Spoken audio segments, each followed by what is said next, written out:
from B English Honors, student of Institute University. In this video, I am going to discuss about the poem Refugee Mother and Child. The poem is written by Chinua Achebe. He was a great Nigerian poet, critic, novelist, and short story writer. He was born in 1930 and died in 2013. He was most famous for his novel Things Fall Apart, which is translated into 45 languages and published in 1958. This novel depicts the pre-colonial life in the southeastern part of Nigeria and the invasion by Europeans during the late 19th century. Now, what is post-colonialism?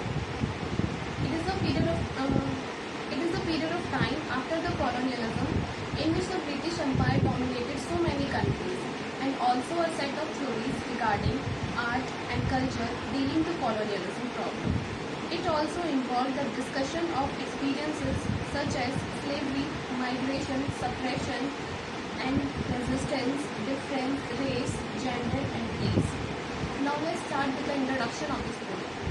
Refugee Mother and Child was written during the Nigerian Civil War, an unfortunate aftermath of the colonialism. That novel is influenced the area. The poet gives us a realistic picture of mother and her child. Hundreds of poor people are thrown out of their homes due to political disturbances or natural calamities. The poem is simple but vivid description of life of people who are stranded in refugee camps during turbulent times. In this poem, the pitiable state of such people is depicted evocatively, which strongly emphasize on the unconditional love of a mother toward her child, which knows no end. If we talk about the themes of the poem, the underlying themes of the poem are the hellish living condition of destitute people in a refugee camp and maternal love, which shines forth even in such inhuman condition. The various nightmarish consequences of destitution are touchingly painted in verse. Malnutrition, disease, death, lack of care and attention are also commonplace in a refugee camp. Death premierly looms overhead in such places. Maternal love and care, which is universally accepted as the purest and unconditional love for, is also scared by the hellish life in there.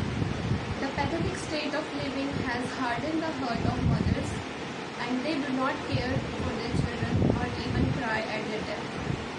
The poem speaks of one woman showing maternal affection toward her son and painfully convey how such a normal act of daily life stand out as something special and unique in the abhorrent ambience of the refugee camp. Now we will discuss some figure of speech which is used in this poem, such as personification, alliteration, imagery, and contrast. Now, what is personification? The representation of an idea of an abstract quality in human form is known as personification. Like singing in her eyes, the poet gives the human-like attribute of singing to the mother's eye. The singing in her eyes is referring to the mother trying to avoid feeling sad. As the comfort her son, she refrained from crying in order to allow her son to remember happiness instead of death. Other one is alliteration. The repetition of same sound is known as alliteration. Now, such as sun, see, soon, s, s, s. These are the sound. The sound of s is repeating here twice. Another example is steps behind non-empty valleys. Here the repetition of V sound is repeating. That's why it is an example of alliteration. And the line signify emphasize the undernourishment of children. Now we will talk about the imagery. What is imagery? It is a figurative language that evokes a mental image or other kind of sense of impression. Example of imagery used in this poem are: by using the image of Mother Mary and her child Jesus, poet highlight the love of a mother toward her child in the poem, as their image is universally accepted as the ultimate portrait of motherly love. Next, the poet uses words like unwashed, washed out ribs, dried up bottom, labored skin, non-empty valleys, give the reader a clear picture of the helpless state of the children in the refugee camp. Another example is rust-colored hair on his skull. This makes it evident that the boy is on the verge of death. His hair seems to be rusting and his skull is seen.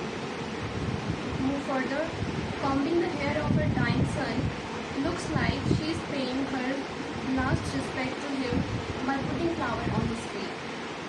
Now we will talk about the contrast used in this poem. Now what is contrast? Contrast is the difference between two things or two ideas. For example, I quote, most mothers there had long ceased to care but not this one. Unquote. This quote shows the contrast of this refugee mother and other mother who might live in countries where this suffering is not currently taking place. This was a certain figure of speech which is used in this poem, Refugee Mother and Child. Now we will discuss about the summary of the poem. The poem opens with the image of Madonna with the Holy Child. The poet says that not even in the image could equal the image of mother's tender love and care toward her child, which is obviously dying. We would soon have to forget about the child and move on with her life, but she still cares for the child with tenderness. Then comes the heart-wrenching description of the refugee camp and its inhabitants. The air in the place is described as being heavy. It is pungent with the color of unwashed children, with the odor of unwashed children affected with diarrhea. It shows that the children are all ill with diarrhea, but they can't be taken care of or even be given a bath in the refugee camp. The children are so malnourished that their ribs are washed out, their bottoms are dried up, their bellies are blown empty and struggle in labored legs. This says that they are all just skin and bones. Their ribs stick out from their bodies, and even walking in a struggle or hard work for them. The mother of the children had stopped caring for the kids a long time ago. Disease, suffering, death, all these had become a matter of normal, everyday life in the camp. The living conditions were so horrific that it had forced even mothers to harden their heart toward their own children. But one mother or one woman is different from the other mothers. She has not hardened her ears toward her dying son. She still loves and cares for him. She had a ghost of a smile between her teeth and a ghost of motherly pride in her eyes.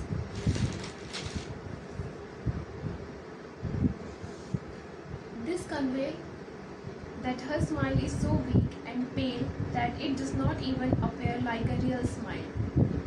She is trying to put on a smile, but the hurricanes of sorrow and suffering behind it make the smile look haunting. She has motherly love and pride in her eyes like any other mother. The success of the poem Refugee Mother and Child lies within Chinua Achebe's ability to present an interfering yet authentic and compelling poem. His own literary language is blended in with images and description that create a sense of compassion for the unfortunate refugee by skillfully contrasting the imagery of life and death, showing irony of singing in a mother's eyes and cleverly foreshadowing. Achebe effectively helps to direct the readers toward the eventual death of the mother's child in the poem, using literary devices such as alliteration, contrast, imagery, tones, and symbols. Achebe proficiently specifies the ultimate destinies of the protagonist of the poem. Achebe started his first stanza with the imagery of the poem, painting of Madonna and Child. The metaphor of the painting symbolizes a great mother, and Madonna, being Mary, the mother of Jesus, here expresses a divine, soft, and tender feeling because in the Bible, Mary has always been a character of love, loyalty, and honesty, which is reinforced with the rhyme in the second line of the first stanza between tenderness and forgot. Also have a contrast, forget between call and tenderness, showing a current situation. Achibe uses this contrast to show distinction between the refugee mother and Madonna, but it immediately hints on the destiny of characters in the story. Mary's child Jesus passed away, and it seems to be that the refugee mother's child is also going to depart. However, the writer clearly distinguishes image here. With the compassionate image or stanza in the poem, the second stanza changes into a very different setting. The air with heavy with odors of diarrhea of unwashed children. This line shows the imagery of a dirty refugee camp or the sufferings of the people who are thrown out after any kind of destructions. This line shows the imagery of a dirty refugee camp. Diarrhea and odor give a very poor idea of how life must be in the refugee camp could be. This contrast was probably set up to really express the terrible state of the refugee camp. As the poem started in a beautiful, compassionate way, therefore suddenly changing to the deprived scene of the refugee camp. Emphasize on its terrible state, Achibe also vivid phrases and words, unwashed children with washed out drapes, creating sense impression. The mother with a ghost of a smile and a ghost of motherly pride is combing the rust-colored hair on the skull of her son. The word rust-colored hair shows that the boy is severely ill or he is on the verge of death, while the use of the word skull shows that the boy is hearing his bitter and as his hair seems to grow out of his skull instead of his head. While she is combing and carefully parting her son's hair, the mother's eyes are so full of emotions that the poet says that she was singing in her eyes, cause she was hoping for maybe his son will be cured or can be cured. That's why finally the poet says that a mother combing the hair of her little son is a normal act of daily life. Every mother does it before her son has breakfast and leaves for school.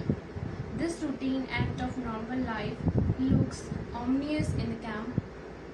It looks like the mother is putting flour on the tiny grave of her son.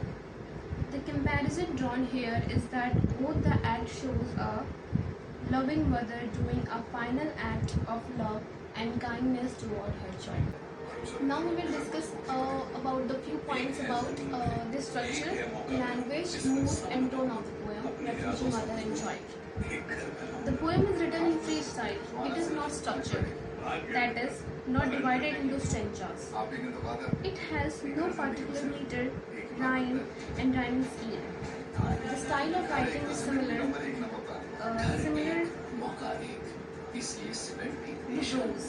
The line of the poem form complete sentence on their own. Only the spacing between the lines give the poetic feel of the piece of work. If we talk about the language of the poem, then the beauty of the poem lies in the sheer simplicity of its language.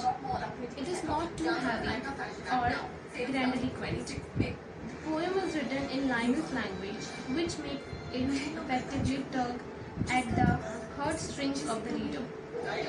The clever usage of the daily life words to create powerful allegories is the highlight of the poem. Now we'll talk about the mood of the poem. The poem has a very melancholy air. The graphic depiction of the wretched living condition of the poem in the refugee camp, coupled with the sentimental narrative of mother's tender love toward her child, make the poem quite a tearjerker. If we talk about the tone of the poem then, the tone of the poem is quite dramatic as the poet makes use of a number of powerful allegories to drive home his point. The tone of the poem is sad but influential. The poet seems quite passionate and emotional as he narrates the plight of the refugee and the helplessness of the affectionate mother. This was the overall discussion on the topic or on the poem Refugee Mother and Child. Now I will conclude the topic. The poem Refugee Mother and Child is very realistic and moving poem, which leaves the reader in tears over the deplorable state of living of the refugee and also over the gut-wrenching scenario of a mother tending carefully of her dying son.